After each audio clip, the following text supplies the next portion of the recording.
Yeah, I'm Phil Longhurst, a reader in environmental technology at Cranfield University, and I'm working on the CLORE project, which stands for Contaminated Land for Wealth.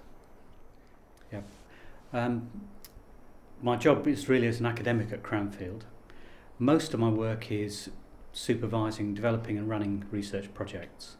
I came to Cranfield as a PhD student with the aim to work with industry more, as I'd previously worked in the furniture industry and then in design and then teaching. And my job, what I really like about the job is the huge variety. People say to me, "You're still at Cranfield," and my job changes every year with different students, different projects.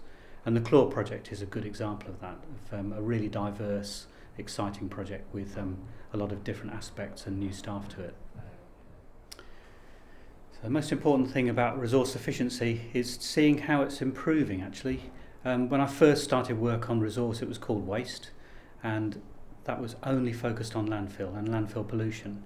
And now resource is about diverting materials, not excluding landfill, dealing with the landfill legacy, but really dealing with materials in a much better and improved way, recognising their value, recognising their natural value.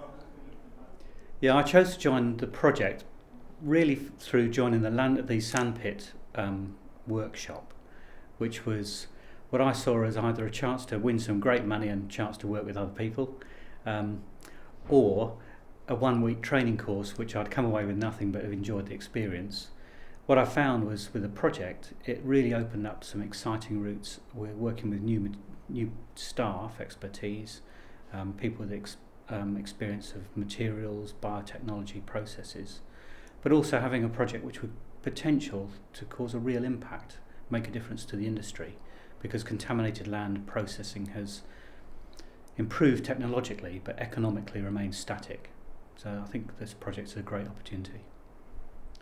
Yeah, the project benefits, we really saw the project as the objective was to really try and change the economics of contaminated land cleanup. So in a sense, the research and the university outcomes, apart from getting the money, were secondary.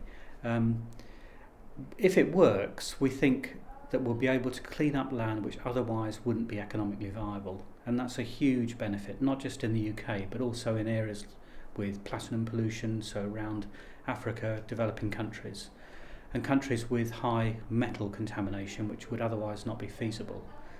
May be ambitious and we may be looking 10, 20 years ahead, but we still think it's progress in terms of trying to improve the impact of contaminated land cleanup. By 2020, our research will have definitely trained a lot of new postgraduate researchers. That's probably the first thing, and PhD students. It's an exciting vehicle for people to work on a real-world project. So at a very local level, it's having a huge impact on the development of science and scientists. I think in the UK we would expect to see some sites growing plants and cleaning up land, and ideally we'd see that work developing around the world. We've ambitious plans to look at improving impacts in the UK, because 80% of contaminated land in the UK is metal contamination in some form. And ideally the development of the further spin-off looking at nickel would make an improvement to that. But in terms of worldwide, we think there's still scope for improvement to platinum contamination, for example, around the world. So with fingers crossed, we think there's some definite change happening from this project by 2020.